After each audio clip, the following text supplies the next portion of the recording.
ಕ್ಷೇತ್ರದಲ್ಲಿ 14,000 ಪೆನ್ಷನ್ ಅನುಮಾನಾಸ್ಪದ ಲಿಸ್ಟ್ ಅಲ್ಲಿ ತೋರಿಸ್ತಾ ಇದ್ದಾರೆ. ಈಗ 32,000 ಇನ್ಕಮ್ ಸರ್ಟಿಫಿಕೇಟ್ ಅಂತ ಹೇಳಿದ್ದಾರೆ. 32,000 ಇನ್ಕಮ್ ಸರ್ಟಿಫಿಕೇಟ್ ಕೊಡ್ಲಿಕ್ಕೆ ಆಗಲ್ಲ. ಬೇರೆ ಬೇರೆ ಕಾರಣಗಳಿಂದ 32,000 ಇನ್ಕಮ್ ಸರ್ಟಿಫಿಕೇಟ್ ಯಾರು ವಾರ್ಷಿಕ ಮಿತಿ 1,20,000 ಅಂದ್ರೆ ಬಿಲೋ ಪಾವರ್ಟಿ ಲೈನ್ ಇದ್ದಾಗ ಪೆನ್ಷನ್ ಮಾತ್ರ ಪೆನ್ಷನ್ ಅನ್ನ ತಗೊಳ್ಳೋದಕ್ಕೆ ಅವರ ಆದಾಯ, ಈ ಕುಟುಂಬದ ಆದಾಯ 32,000 ಇದೆ ಅಂತಂದ್ರೆ ಅದನ್ನ ನಾವು ತುಂಬಾ ಕಷ್ಟ ಆಗುತ್ತೆ. ಒಂದು ಕುಟುಂಬದಲ್ಲಿ ಯಾರಿಗೆ ಪೆನ್ಷನ್ ತಗೊಳ್ಳೋದಕ್ಕೆ 32,000 ಇಟ್ಟಿರುವಂತದನ್ನ ಯಾರು ಮಾಡ್ಲಿಕ್ಕೆ ಅವಕಾಶ ಆಗ್ತಾ ಇಲ್ಲ. ಈಗ ಆನ್ಲೈನ್ ಅಲ್ಲಿ ಸಬ್ಮಿಟ್ ಮಾಡ್ಬೇಕಾಗುತ್ತೆ. ಆನ್ಲೈನ್ ಆಪ್ ಅದನ್ನ ಅಕ್ಸೆಪ್ಟ್ ಮಾಡ್ತಾ ಇಲ್ಲ. ಹಿಂದೆ ಇನ್ಕಮ್ ಸರ್ಟಿಫಿಕೇಟ್ ಮಾಡಿಸಿದ್ದಾರೆ, ಈ ಕಾಲಮಿತಿಯಲ್ಲಿ ತಗೋಬೇಕು ಅಂತ ಎಷ್ಟೋ ಜನರಿಗೆ, ಅವಿದ್ಯಾವಂತರಿಗೆ, ಬಡವರಿಗೆ, ವಯಸ್ಸಾಗಿರೋರಿಗೆ ಈ ಗೈಡ್ ಲೈನ್ಸ್ ಇನ್ನೂ ಅರ್ಥ ಆಗಿಲ್ಲ.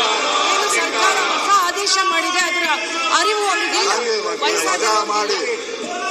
ಅಧ್ಯಕ್ಷೆ, ಬಹಳ ಒಂದು ಪ್ರಾಮುಖ್ಯವಾದಂತ ಪ್ರಶ್ನೆಯನ್ನ ಶ್ರೀಮತಿ ರಾಜೀನಾಮೆ ಮಾಡಲಾಗಿ ಸುಮಾರು 23,14,544 ಸಂದೇಹಾಸ್ಪದ ಫಲಾನುಭವಿಗಳನ್ನು ಗುರುತಿಸಿದ್ದಾರೆ. ಈಗಾಗಲೇ ನಮಗೆ ನಾವು ಅವರಿಗೆ ವೆರಿಫಿಕೇಶನ್ ಮಾಡಿದ ನಂತರ ಸರ್ಟಿಫಿಕೇಟ್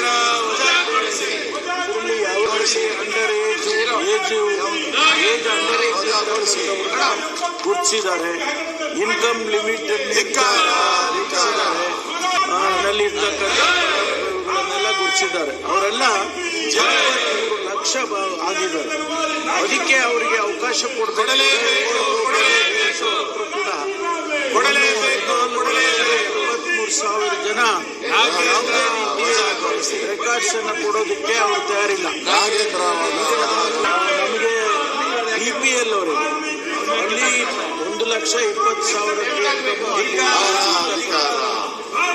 ಅಲ್ಲಿ 1,20,000 ಮಧ್ಯದಲ್ಲಿ ಅದರಲ್ಲೂ ಕೂಡ ರಾಹುಲ್ ಹಣ, ವಾಲ್ಮೀಕಿ ಹಣ ಎಲ್ಲೋಯ್ತು? ರಾಹುಲ್ ಗಾಂಧಿ ಮನೆಗೆ ತಗೊಂಡಿದ್ದೀವಿ. ಸರ್ಕಾರ ಪರಿಗಣಿಸಿದ ಈಗಾಗಲೇ ನಾವು ಚರ್ಚೆ ಮಾಡಿ ಆರ್ಥಿಕ ಸಭಾಧ್ಯಕ್ಷರೇ, ಯಾರಿಗೆ ಅಂಡರ್ ಏಜ್ ಇದ್ದಾರೆ ಅವ್ರಿಗೆ ನಾನು ಪೆನ್ಷನ್ ಕೇಳ್ತಾ ಇಲ್ಲ, ಪೆನ್ಷನ್ ಕೇಳ್ತಾ ಇಲ್ಲ. ಯಾರು ಇನ್ಕಮ್ ಟ್ಯಾಕ್ಸ್ ಪೇಯರ್ಸ್ ಇದ್ದಾರೆ ಅವ್ರಿಗೆ ಕೇಳ್ತಾ ಇಲ್ಲ. ಗ್ರಾಮೀಣ ಭಾಗದಲ್ಲಿ ಎಷ್ಟೋ ಜನ ವಯೋವೃದ್ಧರು ಯಾವ ಕಾರಣದಿಂದ ಇದು ಅನುಮಾನ, ಒಂದು ಕುಟುಂಬದ ಆಧಾರ ಸೃಷ್ಟಿಯಾಗಿದೆ. BPL ಕಾರ್ಡಲ್ಲಿ 1,20,000 ಹೇಳಿದ್ದಾರೆ. ಕುಟುಂಬದ ಆದಾಯ 32,000 ಯಾವುದೇ ಮಾನದಂಡ ತಗೊಂಡ್ರು ಕೂಡ ಪೆನ್ಷನ್ಗೆ ಅರ್ಹರಾಗಲಿಕ್ಕೆ ಆನ್ಲೈನ್ನಲ್ಲಿ ಅದನ್ನ ಅಕ್ಸೆಪ್ಟ್ ಮಾಡಲಿಕ್ಕೆ ಕೆಲವೊಂದು ಪ್ರೊಸೀಜರ್ಸ್ ತಂತ್ರಜ್ಞಾನದಲ್ಲಿ ಆನ್ಲೈನ್ ಸಬ್ಮಿಷನ್ ಅಲ್ಲಿ ಕೆಲವೊಂದು ಅದನ್ನ ಸರಿಪಡಿಸಬೇಕು. ಮತ್ತೆ ಯಾರು ನರೇಗಾ ಅಲ್ಲಿ ಕೆಲಸ ಮಾಡ್ತಾರೆ ಅದು ಅಕೌಂಟ್ಗೆ ಬರುತ್ತೆ. ನರೇಗಾ ಅಲ್ಲಿ ಯಾರು ಕೆಲಸ ಮಾಡ್ತಾರೆ ಅವ್ರದ್ದು ಅಕೌಂಟ್ಗೆ ಬರೋದ್ರಿಂದ ಅದು ಕೂಡ ಗೊಂದಲ ಆಗುತ್ತೆ. ಯಾರ ಮನೆಯಲ್ಲಿ ಪ್ರೈವೇಟ್ ಕಂಪನಿಗೆ ಕೆಲಸಕ್ಕೆ ಹೋಗ್ತಾರೆ ಆ ಆದಾಯ ನೋಡ್ಕೊಂಡು ಪೆನ್ಷನ್ ನ ನಿಲ್ಸಿದ್ದಾರೆ. ಪ್ರೈವೇಟ್ ಕೆಲಸಕ್ಕೆ ಹೋಗೋರು ಯಾರೇ ಆಗಿರ್ಬೋದು, ಕಾರ್ಪೆಂಟರ್ ಆಗಿರ್ಬೋದು, ಯಾವುದೋ ಒಂದು ಚಿಕ್ಕ ಕೆಲಸಕ್ಕೆ ಹೋಗ್ತಾರೆ, ಪೆನ್ಷನ್ ನಿಲ್ಲಿಸಬಾರ್ದು. ಎಷ್ಟೋ ಜನ ಓದಿಲ್ದೇ ಇರುವಂತವ್ರು, ವಯಸ್ಸಾಗಿರೋರು, ಅವ್ರಿಗೆ ಈ ರೀತಿಯ ತೊಂದರೆ ಆಗ್ಬಾರ್ದು. ಇದನ್ನ ಇನ್ನೂ ಒಂದ್ಸತಿ ಸರ್ಕಾರ ಸೂಕ್ಷ್ಮವಾಗಿ ನೋಡ್ಬೇಕು. ಹಾಲಿನ ಡೈರಿಯಿಂದ ಅನುದಾನ ಬರುತ್ತೆ, ಕೃಷಿ ಜಮೀನಿಗೆ ಸಾಲ ತಗೊಳ್ತಾರೆ, ಗೃಹಲಕ್ಷ್ಮಿ ಯೋಜನೆ ಅಡಿಯಲ್ಲಿ, ಉದ್ಯೋಗ ಖಾತ್ರಿ ಯೋಜನೆ ಅಡಿಯಲ್ಲಿ, ಇಷ್ಟೆಲ್ಲ ಯೋಜನೆ ಅಡಿಯಲ್ಲಿ ಯಾವುದೋ ಒಂದು ಅಕೌಂಟಿಗೆ ಅನುದಾನ ಬಂದೇ ಬರುತ್ತೆ.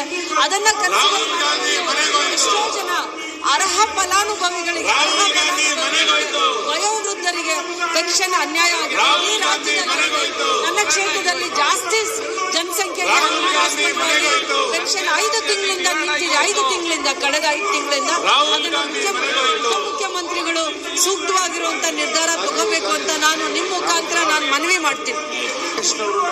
ರಾಹುಲ್ ಗಾಂಧಿ ಮನೆಗೆ ಹೋಯ್ತು,